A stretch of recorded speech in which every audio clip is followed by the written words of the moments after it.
არამეცნიერულად ძალიან მარტივად რომ თქვა, ადამიანს ამოძრავებს მოლოდინი და იმედი.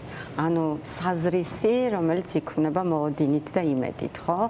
და თუ არ არის საზრისი და არ არის იმედი, თუნდაც აბსურდული, თუნდაც რაღაცა ფანტასმაგორიული, ირაციონალური, არ აქვს მნიშვნელობა, მაგრამ ის არის მამოძრავებელი ძალა. და რამდენიც არ უნდა ვისაუბროთ ჩვენ, რომ ჩვენ რაციონალურად გვესმოდა, რომ რეჟიმის ტყვეებს არ გამოუშვებდნენ და მე ხაზგასმით მინდა ვთქვა, რომ სიტყვას და ნინომაც თქვა, რომ სიტყვას აქვს ძალიან დიდი ძალა, სახელდებას აქვს ძალიან დიდი ძალა და სიტყვა შეწყალება საერთოდ არ ჯდება იმ ფაქტთან, რასაც ქვია რეჟიმის ტყვეობაში ყოფნა. მათ არ ჭირდებათ შეწყალება. ეს იქნებოდა გათავისუფლების ჟესტი და გათავისუფლების ჟესტი მათ არ უნდათ რომ გააკეთონ. აქედან დავიწყოთ. აქედან მოდიოდა ეს წინაპირობა და შემოთვლები, რომ მოინანიონ და მერე ვიფიქროთ. აქ ჩვენ შეგვიძლია დავუშვათ ძალიან ბევრი რაღაცა, მაგრამ ფაქტი არის, რომ ამას ორი მხარე აქვს. ანუ არის ერთი, რომ ის იქით ამ მხრიდან რაღაცას გეგმავს, ან არ გეგმავს და უბრალოდ პროცესში ხვდება, რომ ამით შეუძლია ითამაშოს და არის მეორე მხარე. ადამიანები, რომლებიც როგორ რაციონალურადაც არ უნდა ხვდებოდნენ, რომ შეიძლება არაფერი დადებითად არ დასრულდეს, იმედი მაინც არსებობს, იმიტომ რომ იმედი ირაციონალურია ყველაფერს თავი რა დაანება. ის ცხოვრობს სხეულში. აქ არის, აქ იბადება იმედი და მე, აი თქვენ რამდენიც არ უნდა გეწერათ, გინდოდათ რომ გადაგეგდოთ. ეს ნიშნავს იმას, რომ თქვენში მაინც იყო იმედი, რომელსაც გონი უბრალოდ აჩერებდა და ეუბნებოდა, რომ იცი რა, მე ვხვდები, რომ შენი ადგილი აქ არ არის. არა და იმედის ადგილი ყოველთვის არის, ხო? საერთოდ მე რასაც ვუყურებ, გადასარევად აქვს შესწავლილი манипуляციის ტექნიკები, манипуляციის ხერხები და ნებისმიერი რაღაცა სულ რომ წინასწარ დაგეგმილი არ ქონდეთ, ჩვენი რეაქციიდან გამომდინარე და პროცესიდან გამომდინარე, მე ხვდებიან კიდე უკეთესად როგორ შეუძლიათ და რა სუსწერტილებზე შეუძლიათ რომ დაგვარტყავ, ხო? და ერთ-ერთი ჩვენი დამცავი მექანიზმი არის რომ გვახსოვდეს, რომ ჩვენი აფექტური რეაქციებით, ჩვენი გაცხადებული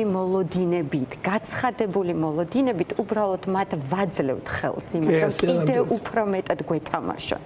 და ეს მოლოდინი იყო გაცხადებული. ეს მოლოდინი საზოგადოებაში იყო გაცხადებული და ჩვენ და უნებურად პირდაპირ გადავეცით ჩვენი მთელი მოლოდინის სისტემა, რომელიც ადგნენ და მე ვერ ვიტყვი, არ ვიცი, აზრზე არა ვარ, იქ წინასწარ ქონდათ ეს დაგეგმილი თუ მე, მაგრამ მე რო ყოფილიყავი იქით ამ მხარეს, მე აუცილებლად ვითამაშებდი. იმისთვის ვითამაშებდი, რომ რა არის ნებისმიერი რეჟიმის ამოცანა. ნებისმიერი რეჟიმის ამოცანა და მისი მთავარი ბერკეტი არ არის ფიზიკური ძალადობა და ფიზიკური განადგურება. მისი მთავარი ბერკეტი არის, რომ შენში ადამიანი ჩაკლას, ანუ შენში მოკლას მოლოდინის გაჩენის უნარი. რატომ? შენ თვითონ მოგაკვლევინოს შენი მოლოდინი, ნახე? ანუ რა მოხდა სინამდვილეში, ხო? მოხდა ერთი ის, რომ საბოლოო ჯამში დღის ბოლოს ჩვენ მოგვაწოდა მესიჯი, რომ შენი მოლოდინები, შენი კი არ არის, თავიდან ბოლომდე ჩემზეა დამოკიდებული. მეორე, შენი მოლოდინები ვერ შესრულდება, თუ მე არ მაქვს სურვილი რომ შეგისრულო. ამით შენ სრულად განგლევ მოლოდინთა სისტემას, შენს მოლოდინთა სისტემას და მეორე, დაგასწავლი კიდევ უკეთესად უმწეობას. კიდევ უკეთესად დაგატრენინგებ, რომ იყო უმწეო და ნახე რას აკეთებს ესეთ დროს ადამიანი, აი ინდივიდუალურად, აი ორ ადამიანს შორის როცა მიმდინარეობს ეგეთი ტიპის манипуляცია, შენ თვითონ იწყებ უკვე შენი მოლოდინის და შენი იმედის გაჩერებას. მაინც არაფერი არ მოხდება, მაინც აზრი არ აქვს, მოძრაობას აზრი არ აქვს, პროტესტს აზრი არ აქვს, ჩემი ენერგიის დახარჯვას აზრი არ აქვს, ლოდინს აზრი არ აქვს, იმედს აზრი არ აქვს. ეს უნდა და ასეთ შემთხვევაში ჩვენ რომ ამის გამიყოთ დაცულები და ელემენტარულად ენერგეტიკულად არ გაგვანადგურონ, ხო? იმიტომ რომ ამაში ძალიან დიდი ენერგია მიდის. მეც სრულიად რაციონალურად ხვდებოდი, სადღაც დღის მეორე ნახევარში უკვე რამდენად ბოლომდე გააწურინებდა იმისთვის, რომ ყოფილიყო აი საკონტროლო გასროლასავით რა.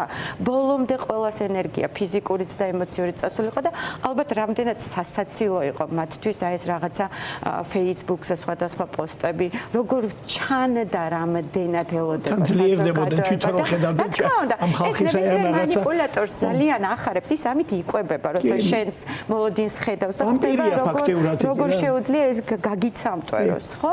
მაგრამ მაინც ემოციურად დავიცალე. მე ვიღაცები მეუბნებიან, მე დავწერე კიდევაც, რომ იმის და მიუხედავად თქო, რომ არც ერთი წამი არ მეჯეროდა რომ რაღაცა ჰუმანური აქტი მოხდებოდა მათი მხრიდან.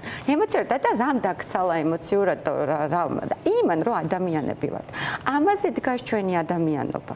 ზუსტად აი იმ რწმენაზე რომ მაინც გჯერა სადღაც ჰუმანური ნაწილის, მაინც გჯერა რომ მთელი სოფლიო არ არის სიბნელეში მოქცეული, მაინც გჯერა სადღაც იმ ზღაპრის რომლითაც გაიზარდა რომ ბოლოს სიკეთე იმარჯვებს და ბოლოს ადამიანობა იმარჯვებს და ეს თუ დავთმე ან მე ეს მიჭირავს ეს მე არ მინდა რომ ეს დავთმო მაგრამ ზადყოფნა ან ერთგვარი პრევენცია ამისი არის ის რომ თუ შემიძლია და ვაცნობიერებ რომ ჩემი მოლოდინის ესე ცალსახად გაცხადება კიდევ უფრო მეტ ძალაუფლებას მატებს მას რომელიც თავიდან ბოლომდე მეთამაშება ამითი ხო უბრალოდ მართო ეს რა ის კი არა რომ ჩემში მოუკლა მოლოდინი მას არ მივცე შესაძლებლობა ან მეტი რაციონალურობა ჩავთო და ნაკლები ემოციურობა